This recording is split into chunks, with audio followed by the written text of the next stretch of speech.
Hello students, कैसे हैं सभी लोग? बेहतर हैं, अच्छे हैं, तंदुरुस्त हैं और सुरक्षित हैं और अपनी सुरक्षा का ध्यान खुद रख रहे हैं। तो काफ़ी टाइम के बाद मैं ये लेक्चर तैयार कर रहा हूँ। एक्चुअली मुझको टाइम नहीं मिल पा रहा था, बट अब मुझको टाइम थोड़ा मैंने एडजस्ट किया है और उसी दौरान मैं आज तैयार करने वाला हूँ आपके चैप्टर वैद्युत चालन के लिए एक लेक्चर। और इस वैद्युत चालन के लेक्चर में मैं आज आपको बताने वाला हूँ सिर्फ एक टॉपिक के बारे में। हालांकि ज़्यादा लॉन्ग वीडियो नहीं होने वाली है, तो ये शॉर्ट वीडियो होने वाली है। और टॉपिक का नाम है इलेक्ट्रिकल करंट, यानी वैद्युत धारा। एक्चुअल में वैद्युत धारा होती क्या है?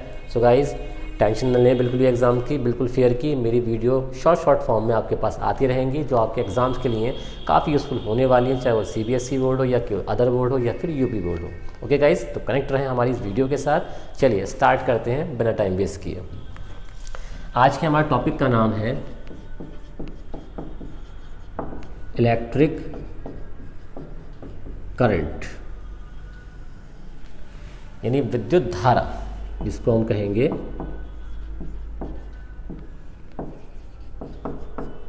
विद्युत धारा। सो गाइज एंड स्टूडेंट्स, पहले हमको पता लगाना है कि विद्युत धारा कहते किसे हैं और इसको हम किस तरीके से अपने लैंग्वेज में डिफाइन कर सकते हैं। सो गाइज, प्रीवियस लेक्चर्स में आपने प्रीवियस वीडियो में मेरी देखा होगा कि मैंने आपको किस तरीके से electric potential and electric potential difference के बारे में बताया था। और ये बात मैंने आपको क्लियर की थी कि इलेक्ट्रिक पोटेंशियल यानी वैद्युत विभव हमको क्या बताता है, ये चार्ज के फ्लो के डायरेक्शन को बताता है कि चार्ज का फ्लो का डायरेक्शन किस तरफ हो रहा है, इसके बारे में हमें पोटेंशियल बताता है। और इसी दौरान अगर जो फ्री इलेक्ट्रॉन्स होते हैं किसी भी कंडक्टर के अंदर, किसी भी चालक के अंदर, अगर वो मोशन करना स्टार्ट कर दें तो मोशन करने के बाद ही धारा का प्रवाह स्टार्ट होता है, यानी करंट का फ्लो स्टार्ट होता है। जैसे कि मैं आपको एक बहुत छोटा सा एग्जांपल देने वाला हूँ। अगर किसी नदी में जल बह रहा है, बहता हुआ जा रहा है, तो हम कहते हैं कि सर ये जल की धारा जा रही है, बहती हुई इस तरीके से जल की धारा। तो जिस तरीके से नदी में जल की धारा जा रही होती है, सिमिलरली अगर हमारे पास कोई कंडक्टर है या हम लोगों के पास कोई वायर है, तो उस वायर में अगर हम करंट अप्लाई, मतलब कोई भी चार्ज को फ्लो कर रहे हैं ना, तो उसके फ्लो को ही विद्युत धारा कहा जाता है। यानी किसी भी कंडक्टर के अंदर आवेश के प्रवाह को विद्युत धारा कहा जाता है। अब इसके अलावा इसकी एक डेफिनेशन और हम डिफ़ाइन कर सकते हैं, और वो डेफिनेशन क्या हो सकती है? लेट कीजिए, सपोज़ कीजिए आपके पास कोई कंडक्टर है, ओ ब्लैक कंडक्टर, आपके पास कोई एक कंडक्टर है। इस कंडक्टर के अंदर आप चार्ज का फ्लो कर रहे हैं। जितना चार्ज आप इसके अंदर फ्लो कर रहे हैं और उतना ही चार्ज यहाँ से आउट हो रहा है, तो आप कह सकते हैं यहाँ पर आवेश प्रवाह की दर विद्युत धारा कहलाती है। यानी जितना चार्ज इस कंडक्टर में एंटर कर रहा है, उतना ही चार्ज इस कंडक्टर से आउट हो रहा है।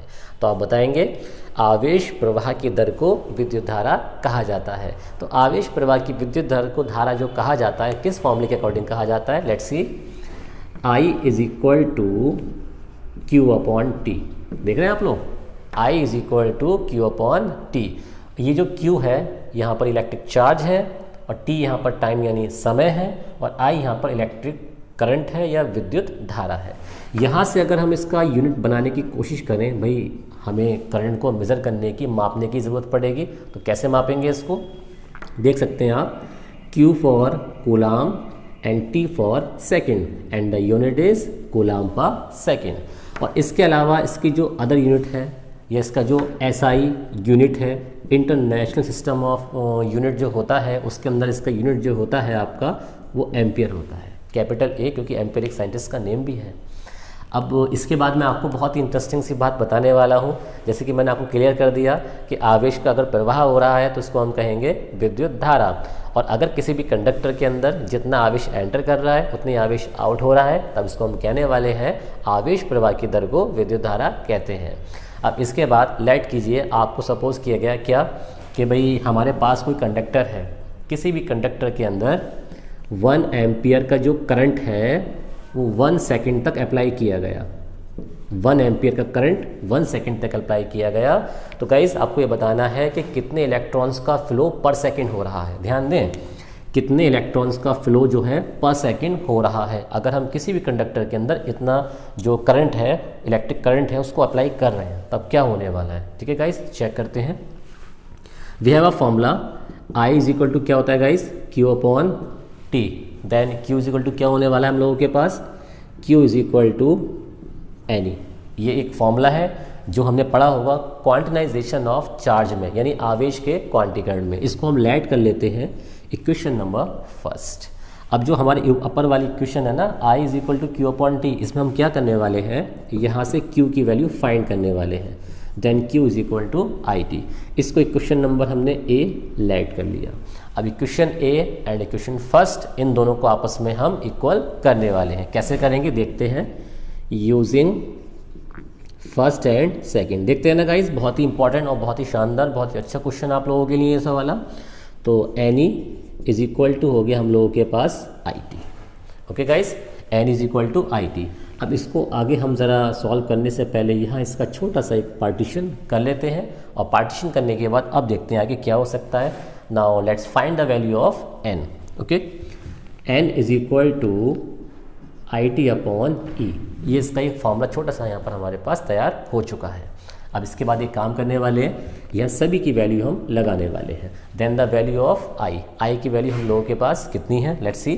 I की वैल्यू है हमारे पास 1 एम्पियर, तो हमने क्या लगाया यहाँ पर 1, और T की वैल्यू 1.6। और आप सभी लोग जानते हैं कि चार्ज ऑफ इलेक्ट्रॉन, यानी इलेक्ट्रॉन का आवेश कितना होता है, इलेक्ट्रॉन का आवेश होता है 1.6 इंटू 10 टू पावर -19 कूलम। अब देखें आप ध्यान से, यहाँ मैंने 10 कर दिया, पावर -19 को हम ऊपर ले जाएंगे, कितनी पावर हो जाएगी, N is equal to 10 upon 16 into 10 to power +19। अब 16 से हम 10 को डिवाइड करने वाले हैं, तो डिवाइड करने पे फॉर्मूला बनेगा 0.625 इंटू 10 टू पावर 19। इस तरीके से हमारे पास ये पावर तैयार हो जाएगी। अब पावर तैयार हो जाने के बाद हम एक काम करेंगे, इसकी एक पावर इसको हम दे देंगे, कितना हो जाएगा, N is equal to 6.25 into 10 to power 18। So guys, finally आपको मालूम पड़ गया कि अगर 1 एम्पियर का जो करंट है हम किसी भी कंडक्टर के अंदर 1 सेकेंड तक अप्लाई करेंगे, तो 1 सेकेंड तक अप्लाई करने पर पता है क्या होने वाला है, इतने इलेक्ट्रॉन्स का फ्लो होने वाला है। या इनडायरेक्टली हम ये भी कह सकते हैं कि किसी भी कंडक्टर के अंदर अगर 1 सेकेंड के अंदर इतने इलेक्ट्रॉन्स एंटर कर रहे हैं और इतने इलेक्ट्रॉन्स आउट हो रहे हैं, तो इसको इलेक्ट्रिक करंट यानी विद्युत धारा भी कहा जा सकता है।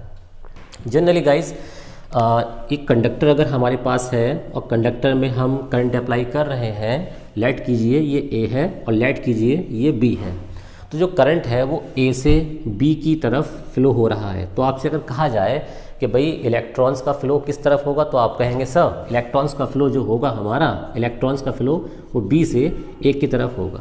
एक्चुअल में ये जो कंडीशन मानी गई है, पता है आपको क्या मानी गई है, ये माना गया है कि इलेक्ट्रॉन्स का जो फ्लो होता है वो पॉजिटिव डायरेक्शन में होता है, नेगेटिव डायरेक्शन में नहीं होता है। यानी हम ये कह सकते हैं कि करंट की अपोजिट डायरेक्शन में चलते हैं इलेक्ट्रॉन्स, और इलेक्ट्रॉन्स का फ्लो नेगेटिव डायरेक्शन में लगातार होता है। ठीक है, तो यहाँ तक इलेक्ट्रॉन्स का फ्लो होता है, यानी करंट की अपोजिट डायरेक्शन में। सो गाइज, फाइनली आपको काफ़ी बातें करंट के बारे में मालूम पड़ चुकी हैं। अब करंट के बारे में आपको एक ख़ास बात और बताना चाहूँगा। जो हमारा करंट होता है ये 2 टाइप्स का होता है। कौन कौन सा होता है, लेट्स सी। करंट्स हमारा जो होता है ये 2 टाइप्स का होता है। Number 1 AC and number 2 is DC। AC का मीन क्या होता है, alternative current. It means that प्रत्यावर्ती धारा, इसको हम कहते हैं हिंदी में प्रत्यावर्ती धारा। प्रत्यावर्ती धारा कहा जाता है इसको। और जो DC होता है इसको कहा जाता है दिष्ट धारा, यानी इसको DC करंट भी कहा जाता है। एक्चुअल में प्रतिवर्ती धारा होती क्या है, इस चैप्टर से कनेक्टेड नहीं है, फिर भी मैं आपको इसकी बेसिक नॉलेज बताने वाला हूँ। असल में प्रतिवर्ती धारा वह धारा होती है जो निश्चित समय के पश्चात, यानी फिक्स टाइम के बाद अपनी दिशा और परिमाण की पुनरावृत्ति करे, यानी बार बार अपने पथ को दोहराए, रिवाइज करे, उसको हम कहते हैं प्रत्यावर्ती धारा।